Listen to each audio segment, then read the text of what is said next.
Ladies and gentlemen, welcome.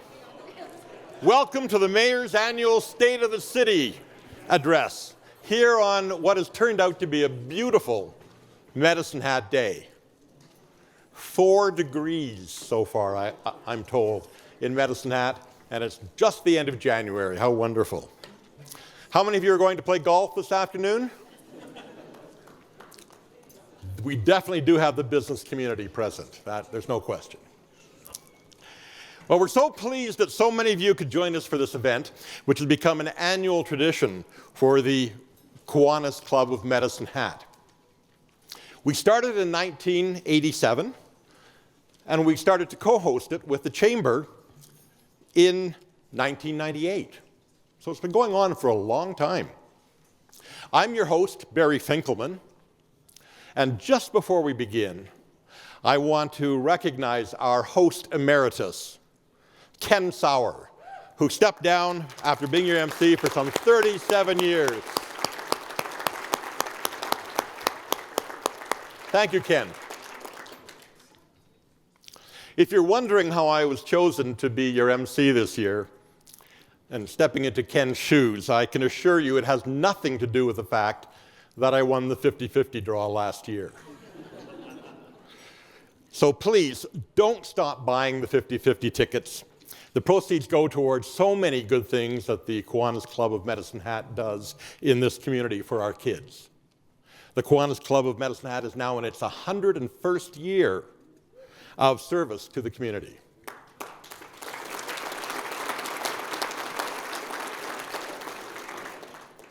Today we're looking forward to hearing from Mayor Linnsie Clark. She'll be sharing her insights on the progress we've made over the past year and some plans for the future of our city.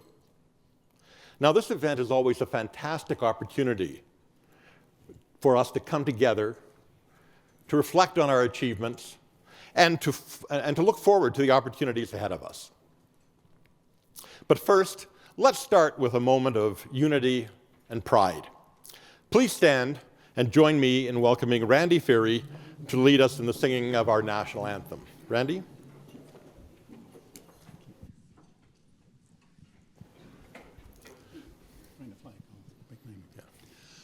O Canada, our home and native land, true patriot love in all of us command.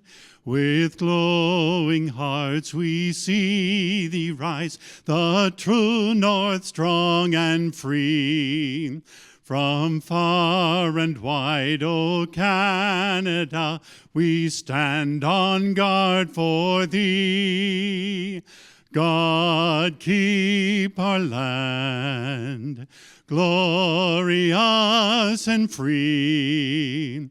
O Canada, we stand on guard for thee. O Canada, we stand on guard for thee.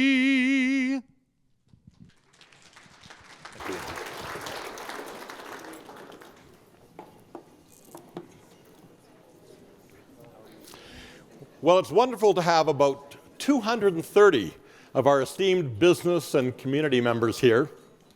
And it's my pleasure to introduce a few of our special guests. Now, so as not to delay getting to our fantastic meal, I'll introduce you in groups, and I'd ask that there's no need to stand.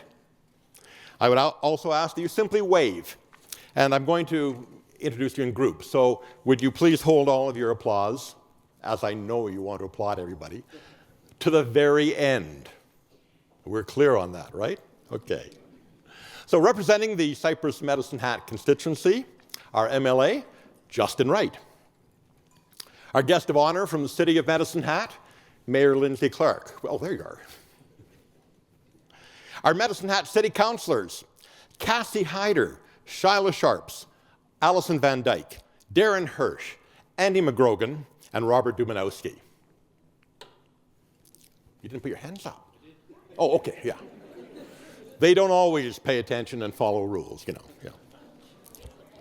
Oh, sorry, that was, yeah. From the town of Redcliffe, Mayor Dwight Kilpatrick and Councillor Larry Liepert. Did they get here? Oh, there they are. Okay, yes. Okay. From Cypress County, Councillors Michelle McKenzie and Shane Huck. From the Kiwanis Club of Medicine Hat, President Perry Burgum, our past president and Division 8 Lieutenant Governor Derek Ironside, Secretary Linda Davidchuk, and our directors Judy Burgum, Ken Murdoch, Sandy Seifert, and Gary McFarland. And representing the Southeastern Alberta Chamber of Commerce, our partners in crime, the Chamber President Stephen Pudwell, Chamber past President Stephen Hyde, and directors Les Sholey, Doug Little, Richard Monroe, Matt Peterson. There's always two pages that stick together, aren't there? Rebecca Leyden, Brenda Mercer, and Peggy Giesen. And we're very pleased to welcome this year again the Alberta Chambers of Commerce past president, Aaron Fleming. Nice to have you here, Aaron. These are some of the dignitaries who are present today. Would you please give them a round of applause?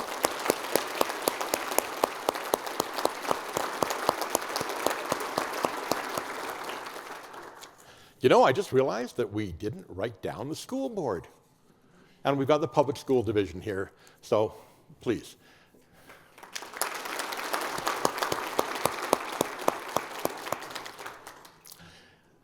I would now ask Perry Burgum to come forward to give the invocation.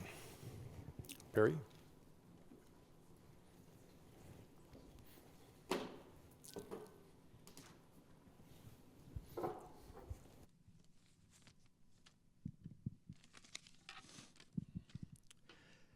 Let us pray silently together, each of us according to our individual beliefs. We live in a great country and a great city where we enjoy many freedoms and privileges. For this and for the food prepared for us, may we be truly thankful. As we enjoy these freedoms and privileges, let us always be mindful of the needs of others less fortunate. Amen.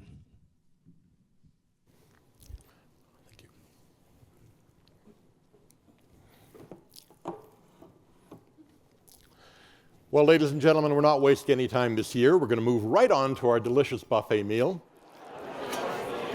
Well, wasn't that a great meal?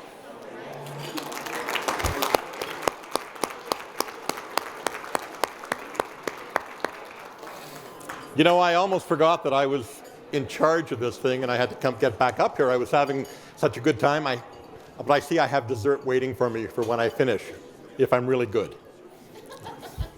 Our sincere thanks to the management and staff of the Medicine Hat Lodge who have provided us with this great service today. We do have desserts outside still, so if you quietly sneak out, those of you who haven't had dessert yet, you can sneak back in, but no stopping to talk to tables when you come back in, okay? Well, ladies and gentlemen, now to the main purpose of this afternoon.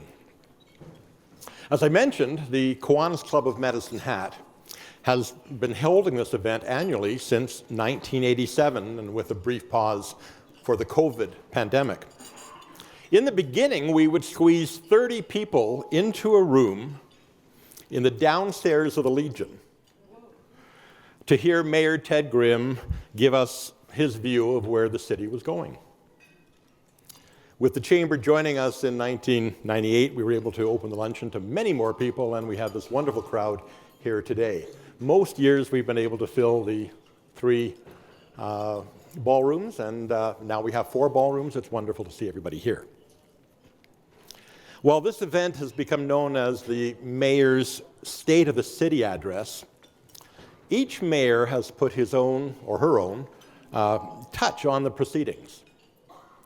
From Mayor Grimm's straightforward lectures, he was a school teacher, of course, to Mayor Garth Vallally's folksy approach to his sessions, to Ted Clugston's poetry recitations each year, each mayor has made this address unique.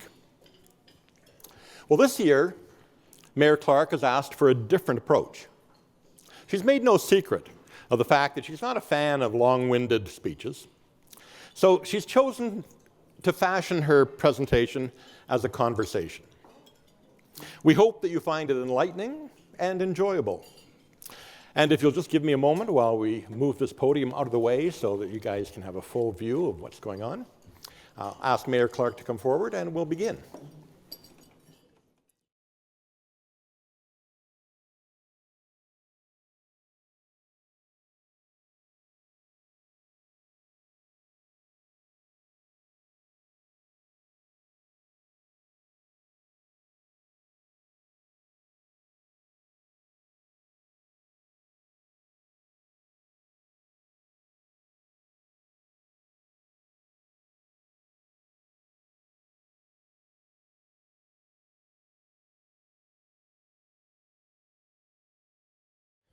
So most of you know that Mayor Clark began her life on a farm near Oyen before moving to Medicine Hat at the age of 8. Her family continues to ranch just south of Medicine Hat, and that gives her an appreciation for our community, for our family, a strong economy in the natural world. She graduated from Medicine Hat High School and attended the University of Lethbridge, where she received her Bachelor of Science degrees with distinction, and she studied law at the University of Victoria. She was with the Hospital Employees Union in Vancouver for 10 years, where she became the Director of Legal Services. And as most of you know, she returned home in 2017 to work for the City of Medicine Hat in the Solicitor's Office. And she was elected Mayor in October of 2021. Please welcome Mayor Linnsie Clark. Thank you.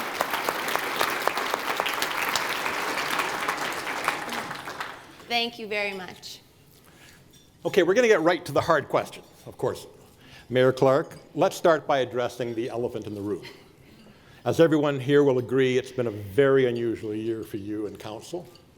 And can you comment briefly on this past year in office? What has it been like? Yeah, well, I have a lot to be grateful for. I'm especially grateful for the support of my family and friends, and the many prayers I've received and kind words from members of our community. And of course, the unparalleled and amazing Angela Tully. She is a boss. I'm also grateful that we do not have an apathetic community. We have a very engaged community. Plus, my head is still attached to my body, which may not have been the case in some countries with even more severe consequences for challenging the status quo. But yes, it has been a challenging couple of years. There's been days when if someone had come up to me and said, surprise, you've been on a prank show this whole time, I would have been like, oh, well, now that makes sense. But that hasn't happened yet. And we're not alone in these challenges. If you look across Alberta, you can see that division is a theme that many municipalities are experiencing right now. And that's especially challenging for municipalities because we, as municipalities, depend on partnerships and relationships in almost everything that we do. And it's critical for us to have strong relationships and partnerships. This includes with other levels of government, other municipalities, community groups, and organizations. And so despite our internal challenges as a city, as a region, we've made important progress in strengthening our partnerships. For example, next month, we will be having a public hearing on the intermunicipal development plan, which is a plan to try and mitigate any conflicts or future conflicts in land use that could develop with our neighboring municipalities, Cypress County and Redcliffe. And I now sit on the intermunicipal committee with representatives from Cypress County and Redcliffe. And Cypress County had been pushing for amendments to the intermunicipal development plan since well before I got there. And by the time I got on the committee, there was some significant frustration around the table, but we worked it through together, and that's something I'm really proud of. Did we spend too much time on it, though? Yeah, we did. It took way too long. We made some mistakes. There was some considerable frustration and some heated conversations, but no one took their ball and went home. And that's the critical piece. We struggled through it together. It would have made an excellent musical montage, because it was like a lot of meetings and we made a lot of progress, but there was conflict, but we worked through the conflict together, and our relationship is stronger for it. So even though the process wasn't easy, it was productive. And I know that next time we have to work together on something, or get to work together on something, it will be faster, easier, and hopefully less frustrating. Okay, so you're talking about partnerships. Yes. And I mean, there appear to be a lot of players coming together right now talking about partnerships for the homeless situation that we've got in the city. Yeah. Do you think the city has the capacity to work with these groups and to bring out a positive result? Yeah, I do. The city can have a bit of a reputation for being that friend who only calls when they need something. So I think it will be important for us to kind of get out of our own way a little bit. It'll be important to have elected officials at the table, and for the city to fight its instincts to kind of control or want to control everything. And fortunately, a lot of work has already been done. Critically, there is now broad alignment that the current locations are not appropriate, and we are aligned, and all the stakeholders agree that the right thing to do is find another location where both the shelter and the day shelter can be housed together in an appropriate area of the city. So you say there's been a lot of work done, and I mean, all we can see is what's happening in the Medicine News. Can you tell us a little bit more about this work and where you are with that? Yeah. So back during my campaign, and then early on in our term, I proposed a mayor's task force on housing, homelessness, mental health, and addiction. It didn't happen for reasons, one of which was that a Medicine Hat Community Housing Society approached me and proposed that we do a series of summits on similar themes. And so those summits occurred over the last year and a half, and it brought together members from our community, businesses, people who have been affected by homelessness, people who are in the mental health and addictions fields, emergency services, and just tried to identify what the issues were and then come up with solutions. And a report was released on the outcomes of those summits in June of last year, I think. June 2023, sorry. And then in April of last year it came out, my apologies. And concurrently, Premier Smith and MLA Wright hosted a series of summits on mental health in particular, and a lot of good came out of those summits as well. So there's a lot of groundwork that has been done, and we have a lot of work to do still, but I think we're up for the challenge. So from your perspective, what are the issues that stand in the way? I mean, what is causing this sort of roadblock? Well, the homelessness or unhoused population is not a homogeneous group. The current affordability crisis has really been a huge draw on a lot of our existing social services. So you have people who have dutifully paid their rent or mortgage for years who are now unable to do so, or people who never even imagined that they would be using the food bank in their lifetime, who are now regular users of the Root Cellar Wellness Hub. So that's a draw on the resources, but those probably are not the people that generally the public thinks of when they think about the homeless population. And part of that is because we have a social safety net in our city that helps to prevent people from going from a situation of hardship to a situation of homelessness. So I think most people, when they're thinking about the homeless issue, they're thinking about people who are homeless and experiencing devastating health issues that limit their capacity to live on their own and retain housing independently.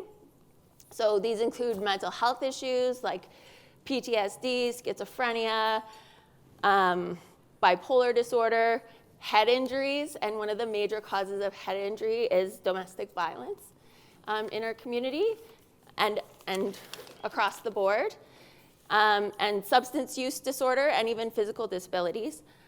So sadly, some of these health issues are precipitated or worsened by housing insecurity. That's really why we need to make sure that housing is affordable and appropriate. Okay, so we're hearing a lot about this appropriateness. We've heard about the various attempts to house people of different needs and such. What in your mind would you mean by saying appropriate? What does appropriate housing look like to you? Yeah, so I really think of it in terms of, we've all experienced a loved one who, as they age, maybe not capable or not have the capacity of living independently anymore. And, that's difficult enough as it is. But can you imagine if the elderly population in our community who no longer had the capacity to live independently were relegated to the streets to fend for themselves? I'm sure we'd all agree we would not accept that as a community or as a society. But neither age nor the specific reason for a person losing the capacity to live independently should be determinative of whether appropriate housing is available to them. So for the seniors population, they match health need with housing need, and both of them are together.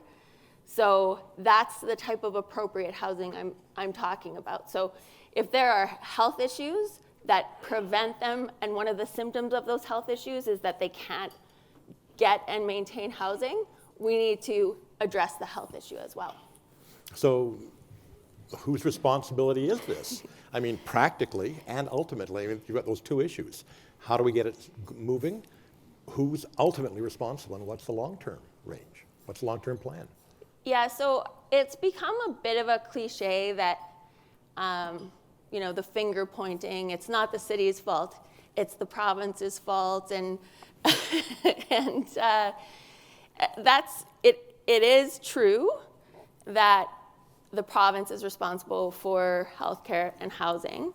However, this is our community, and we're feeling the impacts of this issue in our community. So we as a city, as an organization, as well as our community and our businesses need to be part of that solution so that we're creating the society or the community that we want to see.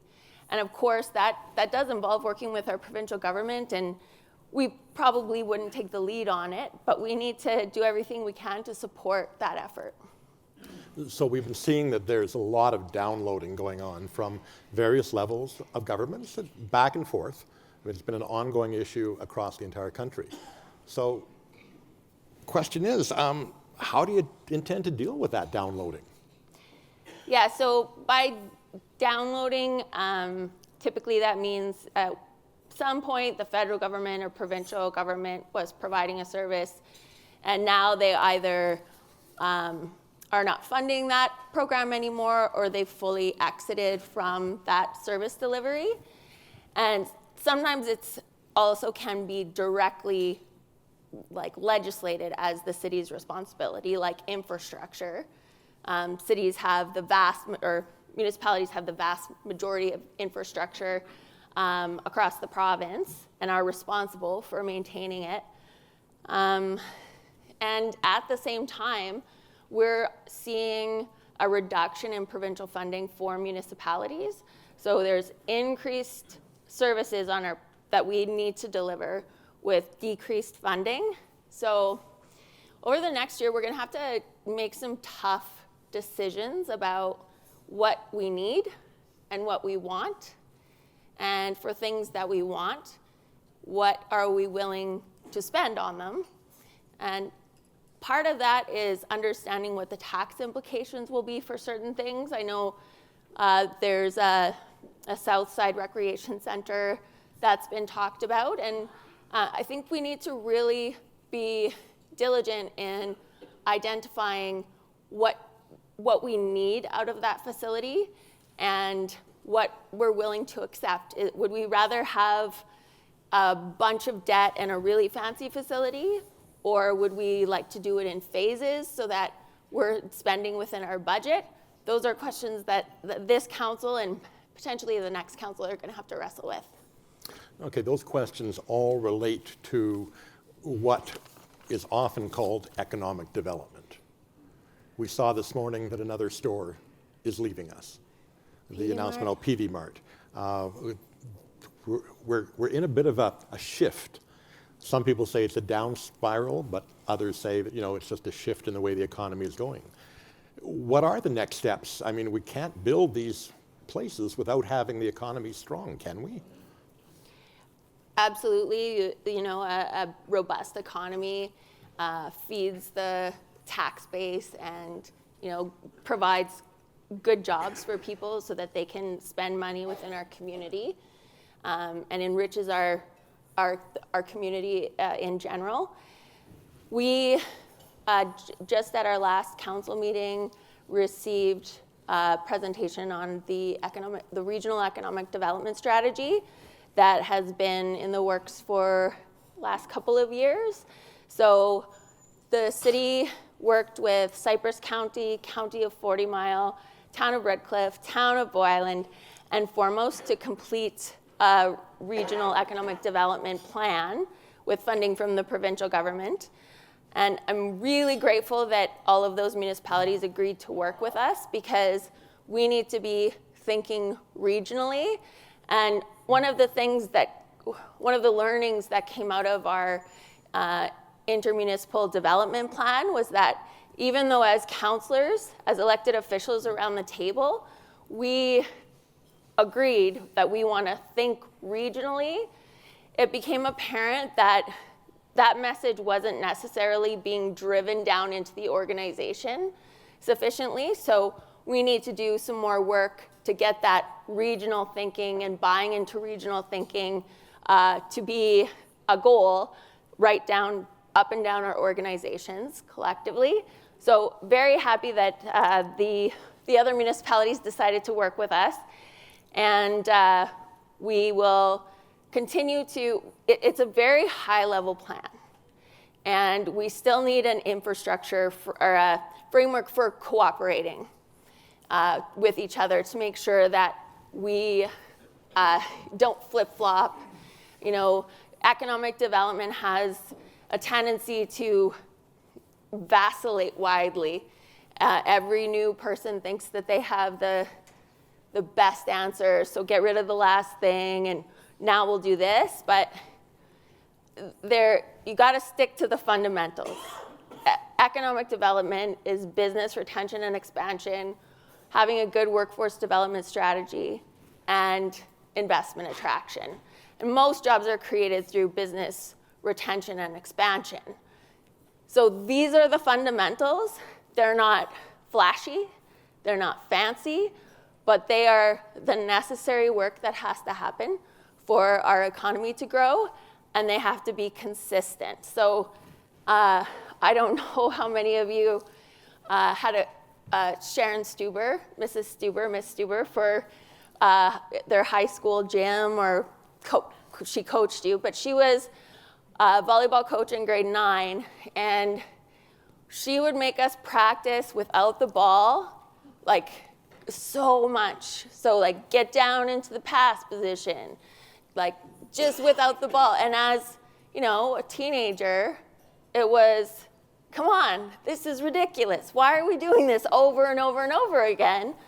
But it's because once you have those foundational skills and you can do them without thinking, they become part of just your natural way of moving, then you can tweak it to become better. And that is where we need to get to for economic development, not, oh, new council comes in, let's trash what the other one did, and lose all the momentum, because it's a long-term game, not a short-term game. So we need that infrastructure so that we can make economic development not just successful, but stable in our region. Okay, so when you're talking about stability, you're talking about affordability? That's really the focus. Now, affordability has been a big issue to everybody here. As a businessman myself, I know that the difficulty of energy systems, energy services, a big question as it goes up and down. Last year when you were here, you talked about energy, and there's a lot of distress among the people who are present about energy numbers. We were at some significant highs at that point. So the city's response has been positive to some extent, but we've seen fluctuations again. So where are we at with the whole energy strategy that will benefit the business people and the community? So first of all, on just the rate side, because that was a very big concern for most of the city. In October of 2023, we approved a electricity rate bylaw change that based our rates on the wholesale price of the commodity, and we also attached a ceiling and a floor. So the ceiling is 11 cents per kilowatt, the floor is 7 cents per kilowatt, and that is still in place. We have also undertaken an energy review that came to council, has come to council already in its kind of draft form, and it recommended that we pursue a rate review committee and that we look at forming a municipally controlled corporation so that to operate our electric utility and some of our other utilities as well, distribution. So that is, the recommendation, and council has decided to instruct administration to look into it a little bit more and then report back to council on some of the outstanding questions. So that should be coming back to council in Q2 of this year. Okay, but you're the mayor. Yeah. What do you expect to see out of that? So when it comes back, I expect to see a robust business case with a business plan, information on how a municipally controlled corporation will facilitate our economic and community development in Medicine Hat and our region, what the dividends to the city would be, and how much it's going to cost. It seems unlikely to me that an MCC or a municipally controlled corporation will agree to use all of our ancillary services, so human resources and payroll, those types of things. It was suggested that we would share that with the municipally controlled corporation, but I think that might not be in the interest, or the MCC might not be interested in doing that. I also reject the premise that some have put forward that if only we didn't have this electric utility, we would have so much more money to spend, or we would not have to worry about spending money on our electric utility, and that would make our decision making easier. But there's no evidence that's been presented that there will be an increased amount of money. There debt-wise, there has been suggested that we could, an MCC would have access to more flexible debt, but in terms of revenue for the city, the revenue and expenses, I'm not yet convinced that we will come out as a municipality further ahead financially by pursuing the MCC. So those are the things that I really want to see. Well, so to sum it up, as mayor, you've got, what, 8 months left in your in this term. What are your priorities? What do you expect to do over the next 8 months in connection with your council as well, but what are your priorities as mayor? Well, we need to continue to work collectively with our community and drive down. We should be a facilitator of our community, not a dictator of our community. We should be responsive to our community, not reactive to our community. And ultimately, we should be led by our community, not lead our community. So I want to hear, so we have these micro grants, for example, and that is about empowering members of our community who want to engage with their community members. And people have hosted things such as barbecues, neighborhood parties, lots of things that bring community together. If we just empower the people who are already doing good things, then we'll all benefit from that. And you know that they're going to want it because they're the one who came up with the idea.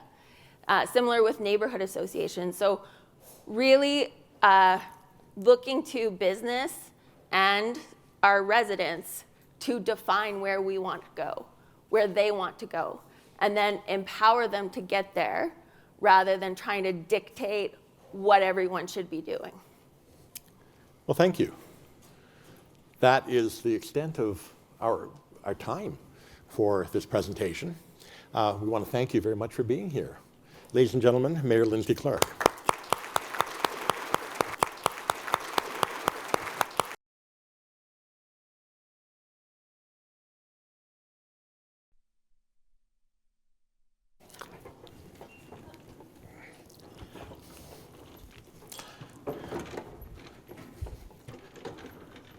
There we go. Well, to thank Mayor Clark, I would ask the Chamber of Commerce President, Stephen Pudwell, and the Kiwanis Club President, Perry Burgum, to join us at the podium. Gentlemen.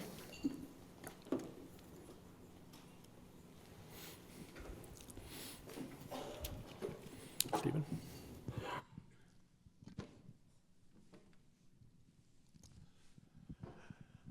Thank you, everybody, for coming tonight, and thank you, Mayor Clark, once again for providing us with your insight and willingness to work with the Kiwanis and the Chamber of Commerce.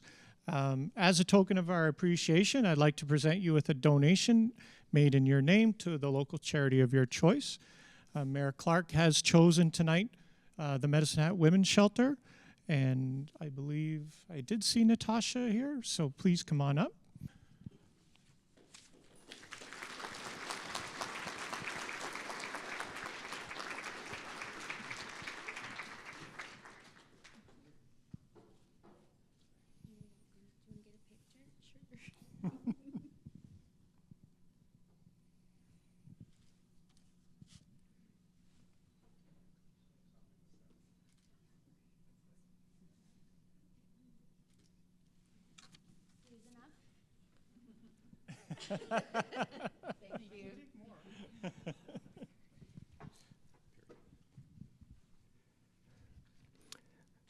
Thank you. Thank you.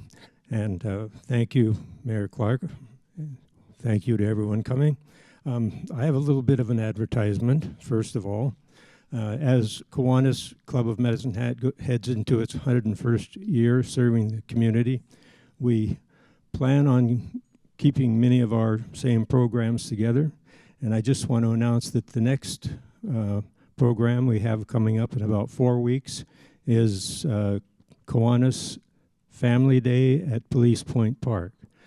So we sponsor this. We've been doing this for quite a few years, and it's turned into a great event. You can come out and roast a hot dog for $1.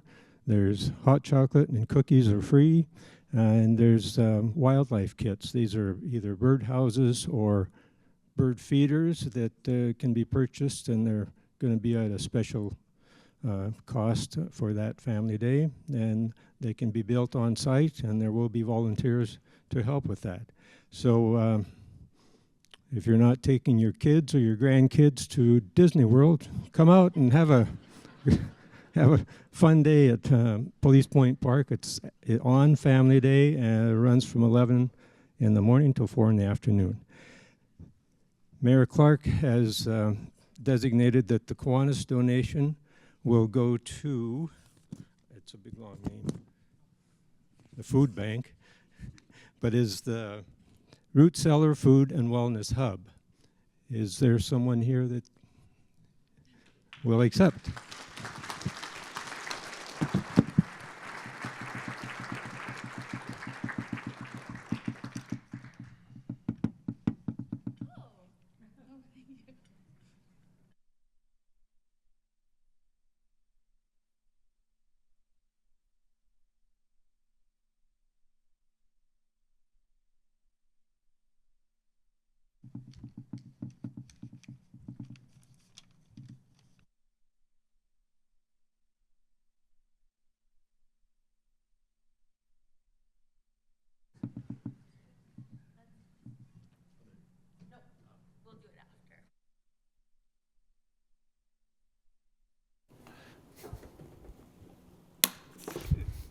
Well, we promised ourselves that we would get you out of here about 1:15.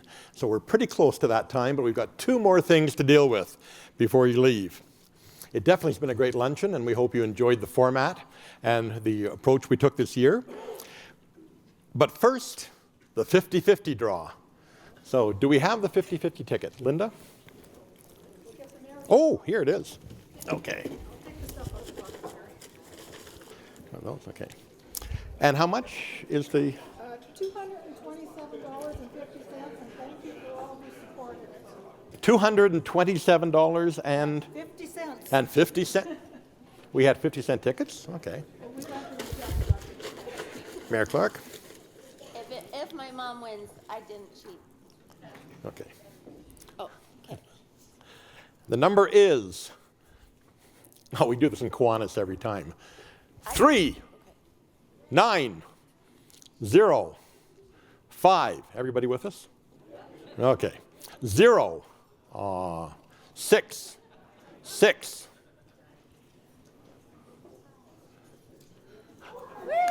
Corleen Gardner. Oh, you do. Thank you very much. Oh, yes. Well, on behalf of the Kiwanis Club of Medicine Hat and the Southeastern Alberta Chamber of Commerce, we hope to see you next year. We would ask you to please stand for God Save the King. Randy?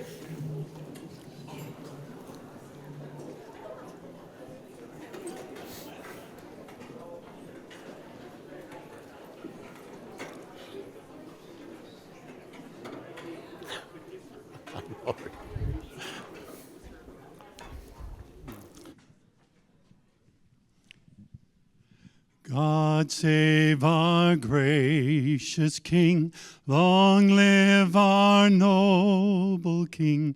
God save our King. Send him victorious, happy and glorious, long to reign over us. God save the King.